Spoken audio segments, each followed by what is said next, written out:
No SIR no election. Bagdogra বিমানবন্দরে বললেন রাজ্যের বিরোধী দলনেতা শুভেন্দু অধিকারী। শনিবার দলীয় কর্মসূচিতে যোগ দিতে উত্তরবঙ্গ সফরে এলেন রাজ্যের বিরোধী দলনেতা শুভেন্দু অধিকারী। এদিন সকালে কলকাতা থেকে বিমানে করে বাগডোগরা বিমানবন্দরে এসে পৌঁছন। তারপর বাগডোগরা বিমানবন্দরে সাংবাদিকদের মুখোমুখি হয়ে শুভেন্দু অধিকারী বলেন, মুখ্যমন্ত্রী মমতা বন্দ্যোপাধ্যায় সবসময় দ্বিচারিতা করেন। আমি মুর্শিদাবাদে দাঁড়িয়ে মুসলিমদের ধন্যবাদ জানিয়েছি। সিএ এর সময় মমতা ব্যানার্জি এনআরসি বলে হাজারদুয়ারি এক্সপ্রেসে আগুন লাগিয়ে দিয়েছিল, কিন্তু মুসলিমরা সেই ফাঁদে পা দেয়নি। তারা বুঝেছেন মমতা ব্যানার্জি একজন মিথ্যাবাদী। আজ ওয়াকফ বিলের প্রয়োজনীয়তা কেন্দ্রীয় নরেন্দ্র মোদী সরকার ব্যবস্থাপনার মধ্যে আনার যে উদ্যোগ, তাকে সবাই সমর্থন জানিয়েছেন। মুখ্যমন্ত্রী বিধানসভায় দাঁড়িয়ে বলেছেন, পশ্চিমবঙ্গে ওয়াকফ বিল কার্যকর হতে দেবে না। সেই মুখ্যমন্ত্রী ওয়াকফ মেনে নিয়েছেন। আগামী 2 মাসে ভোটার তালিকা পরিচ্ছন্ন করতে লড়াই চলবে। ইলেকশন কমিশন এআই স্ক্যান করলে ভুয়ো নথি ধরা পড়বেই। সন্দেশখালীর মহিলাদের উপর অত্যাচার কোনো মহিলা ভোলেনি। সেই এলাকার বিধানসভার সিটগুলিতে বিজেপি প্রার্থীরাই জিতবে। ইলেকশন কমিশনের রোল আরও জোরদার হওয়ার দরকার ছিল। রাজ্য সরকার ভুয়ো ডুপ্লিকেট ভোটার, মৃত ভোটার এদের নাম ভোটার তালিকায় রাখার জন্য সোজাসুজি নির্দেশ দিচ্ছে। প্রত্যেক জোনে এই অবজারভার দেওয়া হয়েছে। প্রায় 52,000 বিএলও কাজ করছে। স্বচ্ছ ভোটার লিস্ট হলে ভোট হবে, না হলে হবে না। এপ্রিলে ভোট না হলে সরকার গঠিত হবে না, আর সরকার গঠিত না হলে আপনি রাষ্ট্রপতির শাসন শুরু হয়ে যাবে। 7ই ফেব্রুয়ারি ভোটার তালিকায় কি হবে দেখা যাবে। মতুয়ারা নরেন্দ্র মোদীর সঙ্গে আছে। মতুয়া বাংলাদেশ থেকে আগত শরণার্থী নরেন্দ্র মোদীর সঙ্গে রয়েছেন। ভাষা জাতের নামে হিন্দুদের বিভক্ত করার চেষ্টা করছে রাজ্য সরকার।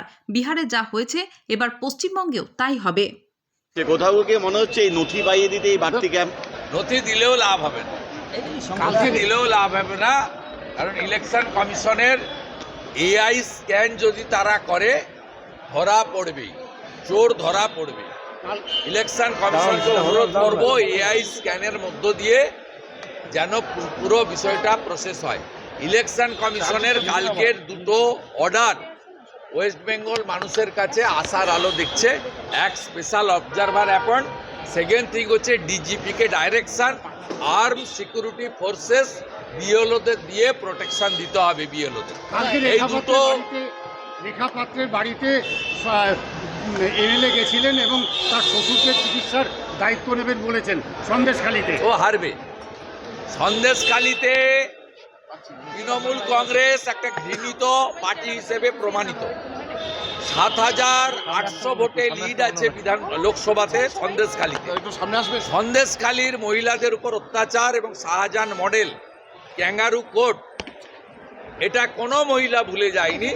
আগামী বিধানসভা নির্বাচনে হিঙ্গলগঞ্জ, সন্দেশখালী এই সিটগুলোতে যেখানে মুসলিম জনসংখ্যা কম, এসসি এসটি জনসংখ্যা বেশি, বাঙালি হিন্দুরা বেশি আছে, এই আসনগুলো नरेंद्र मोदी जी मनोनीत बीजेपी प्रार्थी ही पावे। दादा, चीफ इलेक्शन कमीशन का जो रोल है, यहाँ पे स्टेट मशीनरी इस्तेमाल किया जा रहा है। एसआईआर को लेकर काफ़ी सवाल उठ रहा है कि डिस्टर्बेंसेस हो रहा है, तो इलेक्शन कमीशन का रोल को लेकर आप कितना सेटिस्फाइड हैं? इलेक्शन कमीशन का रोल और भी थोड़ा तेज होने चाहिए था, लेकिन इलेक्शन कमीशन जो डिपेंड कर रहा है स्टेट मशीनरी के ऊपर, स्टेट मशीनरी सीधा सीधा धांधली का साथ जुड़ा हुआ है, मिला भगत।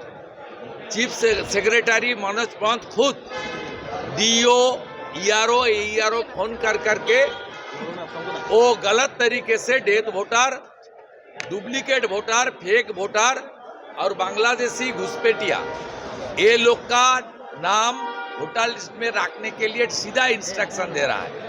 इसलिए इलेक्शन कमीशन काल जो कदम उठाया, ये पश्चिम बंगाल का एडमिनिस्ट्रेशन को उसको नज़रअंदाज करते हुए सीधा स्टेट में ऑब्जर्वर और हर जोन में ऑब्जर्वर दिया है।